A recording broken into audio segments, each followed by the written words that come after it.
Salam sobat muda, ketemu lagi di Ngabum 180 derajat. Hari ini kita akan bahas Bond Servant of Christ atau menghamba kepada Kristus. Kita akan baca di 1 Korintus 7 ayat 22 dan 23. Sebab seorang hamba yang dipanggil oleh Tuhan dalam pelayanannya adalah orang bebas milik Tuhan. Demikian pula orang bebas yang dipanggil Kristus adalah hambanya. Kamu telah dibeli dan harganya telah lunas dibayar. Karena itu janganlah kamu menjadi hamba manusia. Latar belakang dari ayat ini, pada bacaan kita, kata hamba ditulis dalam bahasa aslinya dengan kata doulos, yang mempunyai arti budak. Seorang budak sama sekali tidak memiliki hak apapun, juga selain mengabdi kepada tuannya, karena ia telah dibeli dengan harga yang lunas dibayar oleh tuannya. Jadi kata doulos ini menghamba sungguh-sungguh di hadapan Tuhan. Sama dengan hidup kita, ketika kita menghamba kepada Kristus, maka hidup kita sepenuhnya milik Kristus. Hidup ini oleh anugerah.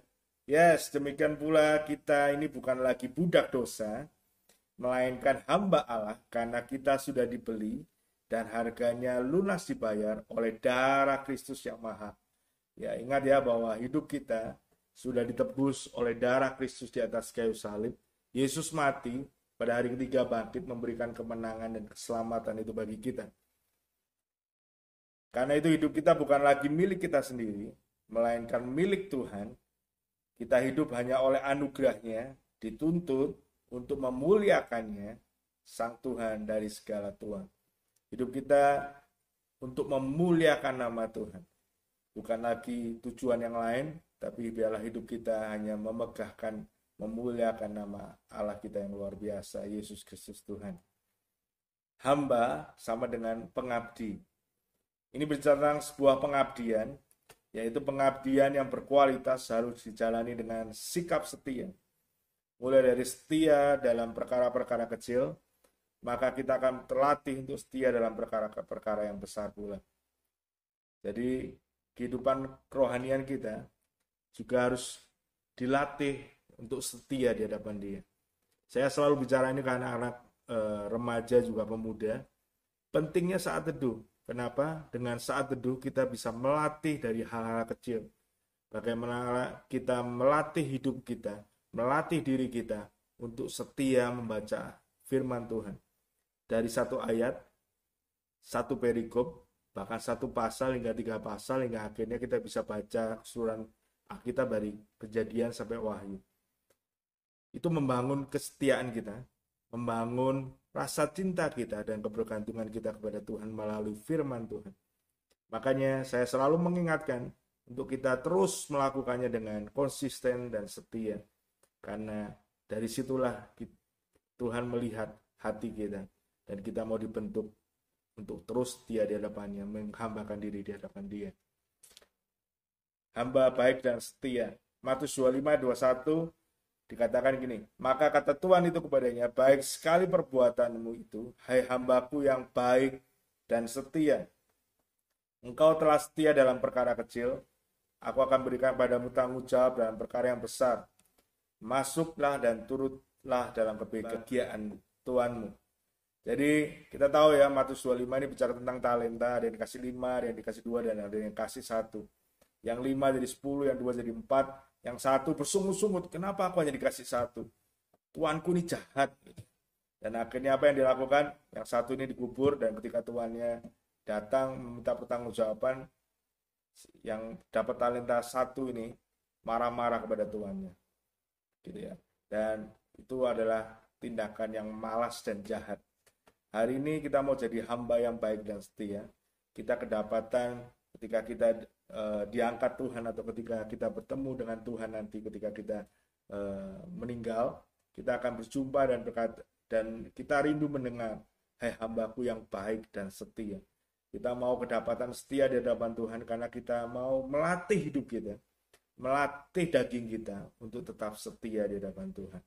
Ya, kalau latihan itu kadang melelahkan, kadang menyakitkan. Ya, berapa bulan yang lalu saya melatih fisik saya begitu rupa, ya, dengan jalan kaki. Karena dulu saya nggak lakukannya nggak rutin, tapi ketika WFH saya lakukan secara rutin tiap pagi. Mulai dari rute 3 kilo, setia dari rute 3 kilo, kemudian naik jadi 4 kilo, naik dari 4 kilo naik jadi 5 kilo gitu ya. Saya lakukan seminggu 2 kali. Saya kelilingi kampung hingga akhirnya sekarang saya bisa jalan sampai 6 kilo. Awalnya sangat melelahkan. Awalnya semua badan sakit, kaki sakit semuanya. Karena apa? Kalau orang Jawa bilang jarem. Tapi ketika kita latih terus gitu ya, maka kita akan jadi terbiasa. Demikian juga kerohanian kita. Ketika kita latih terus konsisten ya, konsisten untuk membaca, merenungkan, membaca, merenungkan. Terus kita melakukannya, membaca, merenungkan, melakukan, membaca, merenungkan, terus melakukan. Maka firman itu akan hidup di dalam kita dan kita hidup berkenan di hadapan Tuhan. Aplikasinya bagaimana? Seringkali pada awal-awal melayani, kita setia melakukan semua pekerjaan. Bahkan hal-hal yang paling kecil sekalipun. Namun sering dengan waktu, seringkali kesetiaan kita mulai luntur. Kita mulai bertindak sebagai bos yang main perintah dan cenderung ingin tampil di depan untuk mendapatkan pujian dan penghargaan. Nah, jadi ini pelayanan kita harus kerjakan dengan penuh kesetiaan. Ya, sama seperti kita mau lakukan itu untuk Tuhan. Seorang hamba yang tahu dirinya telah ditebus oleh Tuhan yang baik hati, ia akan mengabdi kepada Tuhannya seumur hidupnya dengan segenap hatinya. Maka kita kembali kepada semangat pengabdian yang semula. Ya, sekali lagi, kita ini adalah hamba. Karena apa? Kita telah ditebus dengan darahnya mahal. Jadi mari pastikan bahwa hidup kita mau memperhambakan diri di hadapan Tuhan. Jesurman waktunya ngebum. Kita diingatkan lagi bahwa hidup kita bukanlah milik kita sendiri, karena Yesus sudah membayarnya lunas. Dan mari kita memperhambakan diri kita kepada Tuhan. Dengan apa? Hidup sesuai dengan kehendak-Nya melalui kebenaran firman. Lakukan perkara-perkara kecil, latihan-latihan rohani kecil yang kita bisa lakukan hari ini. Buat anak-anak muda, cintailah firman, setialah dengan saat teduh, setialah dengan jurnal-jurnal bacaanmu. Ya, setialah dengan hari ini ada YouVersion, kita bisa melatih bacaan kita setiap hari melalui perenungan-perenungan. Kita bisa ada banyak aplikasi yang bisa membantu kita untuk merenungkan firman Tuhan setiap hari. Terus semangat, terus mengikut Tuhan. Tuhan Yesus memberkati. Terus tonton video Ngebum dan bagikan kepada teman-teman yang lain, juga subscribe channel YouTube dari Diaspora Generation juga Pemuritan.